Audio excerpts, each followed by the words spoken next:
Welcome back. Incredibly, just a few short weeks from now, the holidays will have passed, and we'll all be making those resolutions for the new year.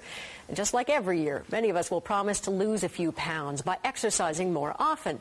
But if you're thinking about getting a gym membership, or you already have one, our Christine Barak has some tips on how to protect your money. Hi, Christine. Hi, Diana. That's right. Just about everyone has heard about someone who's been ripped off by a fitness club or a gym, and it seems that many of those people make the exact same mistake. A retired gym teacher, Bob Jackson, actually enjoys exercising.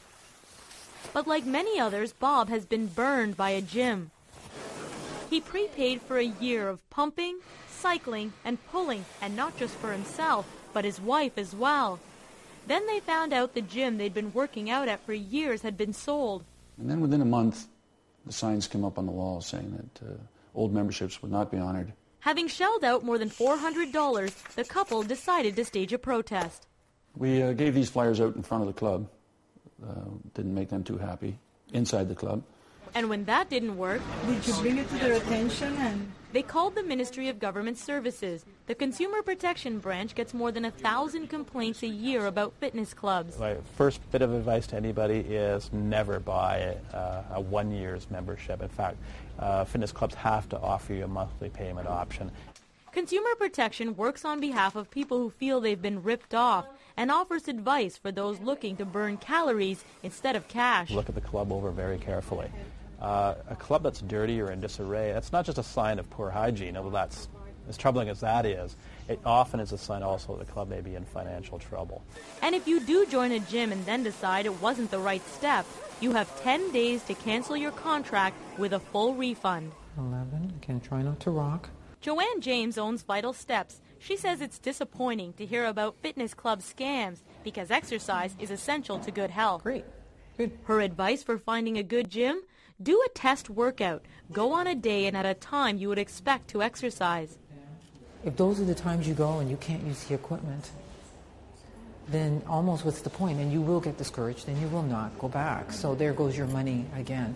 And beware of new gyms that sell memberships before they've even opened their doors. Anytime anything is offered as a lifetime membership, it's not for your lifetime generally. It's usually for the life of the company that's actually putting on the promotion. And in fact, lifetime memberships are illegal.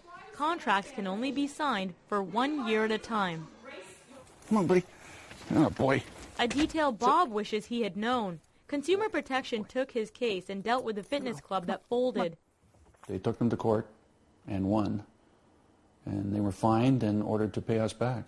Bob's strongest piece of advice? I would never pay cash in advance. That puts the money in their hands and you've lost it.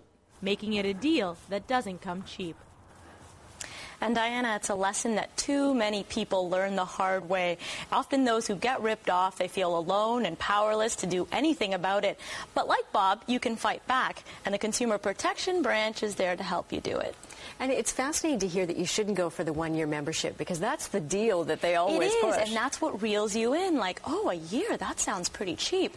But then that's also the deal that gets a lot of people in there. They take a big chunk of your money, and then it's gone. And this notion of making sure that it works for your hours, because I know I've gone to gyms when it was really quiet. That used to be great. And then you go back to work out and there are like 50 people they often there. Set up your appointments during the day when nobody's there or you come in. But when you do go, I do it all the time. I go, oh, the machines are full. At least I was here. That's all I need to say. No, maybe next time. Exactly. Thanks, Christine. You're welcome. Well, Christine's series certainly seems to have struck a chord with many of you who told us how you were scammed and how others can avoid the same fate. But if you haven't contacted us yet, we want to hear from you for future Protect Your Money segments. So here's how. Just go online to cbc.ca/Toronto, click on CBC News at 6, and there you'll find we have an online forum where you can leave us your comments. There's also a link to email us directly if you choose. And the site has contact information for the government's Consumer Protection Branch. Time now for a short break, and when we come back, Natasha will update tomorrow's weather, and we'll have the tally so far for donations raised through CBC Toronto's Sounds of the Season. Stay with us.